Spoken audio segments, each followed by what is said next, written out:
એટલે મોટા મોટો મારો 400 પ્લસ ડાયાબિટીસ હતો તો ડોક્ટરને બતાવ્યું. મારો ભત્રીજો કિરણભાઈ રાઠોડ આ કીટ મને ઘરે ચૂપચાપ આપીને નીકળી ગયા હતા કે આ કાકાને ઉગાડી દેજો તાકી ડાયાબિટીસ વધારે રહે છે.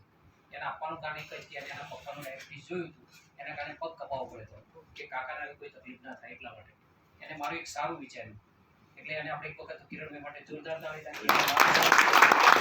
ભત્રીજો છે કહેવાનો ભત્રીજો પણ આ બિઝનેસનો મારો ગુરુ છે. કે એને મને આ રસ્તો બતાવ્યો. શાયદ હું અહીંયા ના હોત એટલા સ્ટેજ ઉપર આવ્યો તાકી ના હોત હું તાકી એને મને રસ્તો બતાવ્યો. મારો ગુરુ છે ભત્રીજો. આ કામ કરતા કરતા આપણે 5 લાખ પ્લસ કમાયા છીએ.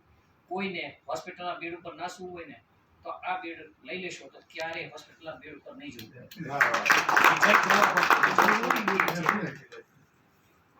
હમણાં સુરેન્દ્રનગરની અંદર આપણે એક મીટિંગ કરી. એક ભાઈ 22 વર્ષથી ખજવાનો પ્રશ્ન હતો. અમદાવાદની અંદર લગભગ એને 10 લાખ રૂપિયા નાખી દીધા ડુંગરભાઈ કરી છે. નાના મોટા દવાખાના જતા રહ્યા. આજે ભાઈને આનાથી પ્રોબ્લેમ સોલ્વ થઈ ગયો છે અને એ થકી એ ભાઈ 35 જણાના કીટો આપે છે.